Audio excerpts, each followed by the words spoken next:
Fire and tsunami is coming to Manila. Earthquake from magnitude 8.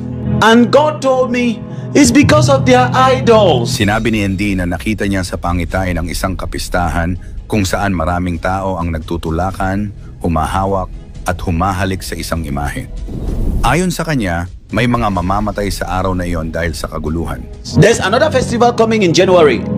I saw people dying in the festival. Ang nakakatakot na hula ni Perez Andy, ang paghatol ng Diyos sa Pilipinas. Ayon sa kanya, ang Pilipinas ay kasalukuyang dumaraan sa paghuhukom ng Diyos. Ang dahilan? Because of idolatry, sabi niya. Masyado raw maraming Diyos-Diyosan at dahil dito dumarating ang mga kalamidad, lindol, apoy at pagbaha bilang babala ng langit. Pang-sampu ang hatol ng Diyos dahil sa mga Diyos-Diyosan. And like I told you, that is why God is judging the Philippines right now. It's because of idolatry, matindi ang pahayag ni Perez. Ayon sa kanya, hindi na raw nagugustuhan ng Diyos ang labis na pagsamba sa mga imahe at rebulto. Hindi ito tungkol sa relihiyon, kundi sa puso ng mga tao na mas nagtitiwala sa bagay kaysa sa may lalang. Sabi niya, God is no more playing games. Pang-siyam, 2 lindol sa Cebu. Too much idol in Cebu. There's been 2 earthquakes in Cebu ayon kay Andy, 2 lindol na raw ang tumama sa Cebu bilang paalala. Ngunit hindi pa rito nagtatapos. May paparating pa raw na mga sakuna kung hindi magbabago ang mga tao. Binanggit pa niya na ang mga ito ay hindi simpleng natural na pangyayari, kundi bahagi ng mas malalim na spiritual shaking. Pang-8, sakuna sa Tacloban at sa Maynila. Another disaster is coming to Taloban City, then another one is coming to Manila. Binigyan din Andy ng babala ang Tacloban na malinaw niyang tinutukoy bilang Taloban City at Maynila. Sabi niya, magkakaroon daw ng sunog, tsunami at panibagong lindol sa Maynila. Fire and tsunami is coming to Manila. Another earthquake of magnitude 8. Nakakakilabot kung iisipin sapagkat ayon sa kanya, ang mga ito ay senyales ng pag-alis ng proteksyon ng Diyos dahil sa katigasan ng puso ng mga tao. Pang-7, pagyanig sa Davao. Another earthquake hit Davao the other day. It's because of their idols. They don't want to repent. Sinabi ni Perez na pati Davao ay hindi ligtas. Tinukoy niyang may lindol na nangyari at higit pa ang darating kung hindi raw magbabalik loob ang mga tao. Ang paulit-ulit niyang sigaw ay, repent. They don't want to listen. Ayon sa kanya, patuloy daw na nagsasalita ang Diyos sa pamamagitan ng mga sakuna. Ngunit tila ayaw makinig ng marami. Pang-6, ang trahedya sa kapistahan ng Nazareno. There's a festival coming in January. Nazarene something. They're touching the statue. I saw people dying that day. Isa sa pinakatinigilan ng marami ay ang hula niyang ito. Sinabi ni Andy na nakita niya sa pangitain ng isang kapistahan kung saan maraming tao ang nagtutulakan, humahawak at humahalik sa isang imahe. Ayon sa kanya, may mga mamamatay sa araw na iyon dahil sa kaguluhan. Ngunit iginiit din niya na ito'y isang babala, hindi sumpa, na dapat daw ay pagnilayan ng mga tao kung sino ang tunay na sinasamba nila. Pang-5, babala sa India at Japan. One day you will wake up and see the news. More than 700 people are dead in India because of an earthquake. Japan's own is coming too. Hindi lang Pilipinas ang binanggit ni Andy. Ayon sa kanya, susunod din ang India, Japan, at maging Kuwait sa serye ng malalakas na lindol. Sa kanyang salita, too much idols. They don't want to repent. Ay dumarating sa punto ng paghuhukom at ang mga bansang patuloy sa maling pagsamba ay makakaranas ng pagkayanig. Pang-4, pagyanig sa Baguio. God just told me that an earthquake is also coming to Baguio. I'm seeing it right now. Isa pang malinaw na pahayag, nakita raw ni Andy ang lindol na darating sa Baguio. Ang mga taga-Northern Luzon daw ay dapat maghanda. Tinawag niya ito bilang earthquake number 2, kasunod ng mga nauna sa Visayas at Mindanao. Number 3, sunog at lindol sa Maynila, Manila. Get ready for fire and earthquake too. Ayon kay Andy, makakaranas din ang Maynila ng malawakang apoy at lindol. Hindi raw ito basta babala, kundi isang paalala na dapat nang magsisi ang mga tao bago pa mahuli ang lahat. Sabi niya, let me bring volcanoes, earthquakes. Let me tell them that I'm not happy with them. Ito raw ang paraan ng Diyos upang muling gisingin ang bayan. Pangalawa, ang pagseselos ng Diyos. God is jealous. Too much idol. Too much idol. Madalas inuulit ni Indy ang katagang ito. Ayon sa kanya, ang Diyos ay mapanibughuin.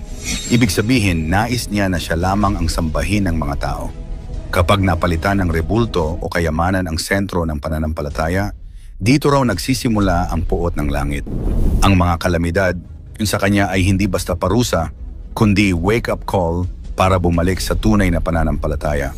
At ang ating number 1, panawagan ng pagsisisi para sa bayan. Repent. They don't want to listen. Repent. They don't want to listen. Ito ang paulit-ulit na sigaw ni Perez Indy. Magsisi. Ang kanyang mensahe ay malinaw. Kung hindi magbabago ang mga tao, tuloy-tuloy ang pagdating ng sakuna. Ngunit kung tatalikuran ng bansa ang kasalanan at babalik sa Diyos, muling ibabalik niya ang kanyang biyaya sa Pilipinas. Sabi ni Indy, God wants to tell the Philippines, I'm not happy with you, but I still love you. Kaya mga kasuksay, kung totoo man o hindi, isa lang ang malinaw na mensahe panahon na upang manumbalik sa Diyos.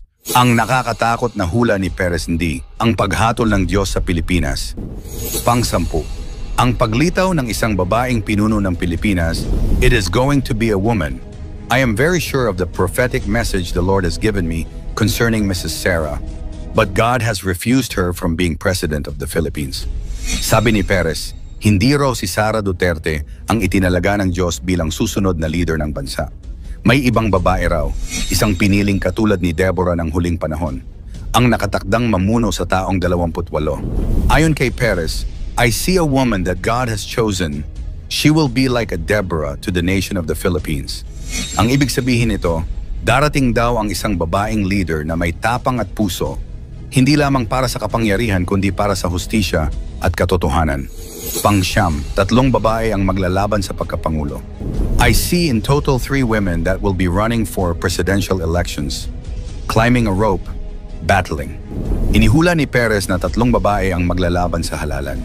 Ngunit isa lamang ang kalooban ng Diyos.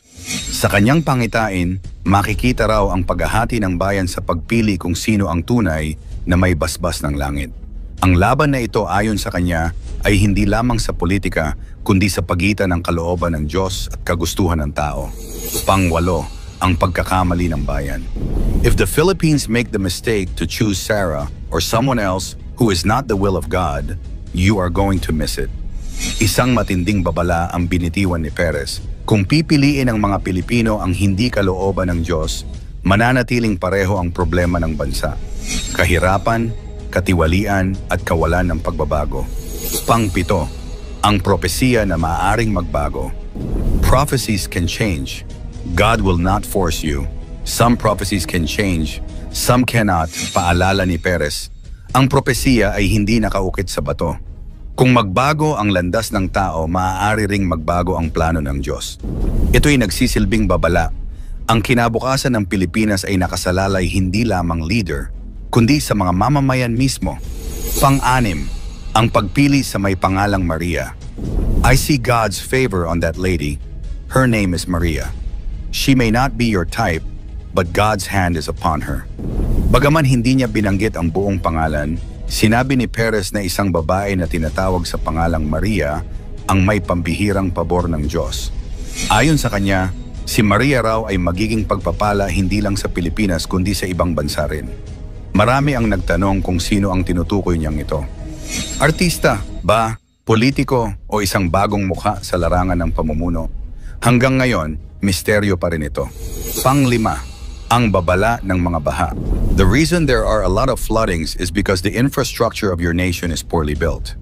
Hindi lamang politika ang binanggit ni Perez. Ayon sa kanya, bahagi ng babala ng Diyos ay ang paulit-ulit na baha na sumisira sa mga tahanan ng mga Pilipino.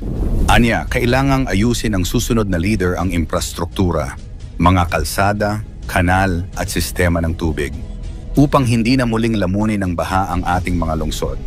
Kung hindi ito maisa sa ayos, magpapatuloy raw ang trahedya sa baha taon-taon. Pang-4, ang babala ng kaaway. The devil wants to bring his own person. The devil wants to cause confusion para kay Perez. Ang labanan sa politika ay hindi lang laban ng tao, kundi laban ng mabuti at masama. Ang sabi niya, Ginagamit ng kaaway ang kasikatan at kasinungalingan upang malihis ang bayan sa tunay na kalooban ng Diyos. Dito nag-ugat ang kanyang panawagan. Manalangin bago bumoto. Pangatlo, ang pagbangon ng ekonomiya. She will help reboost the economy of the Philippines. Isa raw sa layunin ng darating na pinunong babae ay ang muling pag-angat ng ekonomiya. Sa kanyang hula, ang bagong leader ay magpapatatag ng mga industriya at magbubukas ng oportunidad sa mahihirap. Pangalawa, ang pagbabago ng infrastruktura. She's going to help develop the infrastructures to make sure that the floodings are not intense. Ayon kay Perez, bahagi ng misyon ng babaeng ito ay ayusin ang pundasyon ng bansa, literal at espiritual. Hindi lang mga kalsada at tulay, kundi pati moralidad ng mga mamamayan. Tila sinasabi ni Perez na ang tunay na pagbabago ay nagsisimula sa loob ng puso ng leader at ng taong pinamumunuan. At ang ating number 1, ang babala ng Diyos para sa bansa. If you choose the wrong one, nothing will change in the Philippines. Ito ang pinakamatindi at nakakakilabot na hula ni Perez hindi. Isang tuwirang babala. Kung pipiliin ng mga Pilipino ang hindi kalooban ng Diyos, mananatiling wasak ang sistema ng lipunan. Ang korupsyon, kalamidad, at kawalan ng direksyon. Maging totoo man o hindi ang mga nakita ni Perez hindi, tandaan natin na sa kataas-taasang Diyos lang tayo maniwala, hindi sa sino mang manghuhula ang Diyos. Yan ang tanging depensa natin laban sa puwersa ng kalikasan. Kung naniniwala kang may layunin ang mga babalang ito, i-type ang amen sa comment sa ibaba. Paki-like at i-share ang video. Maraming salamat at God bless.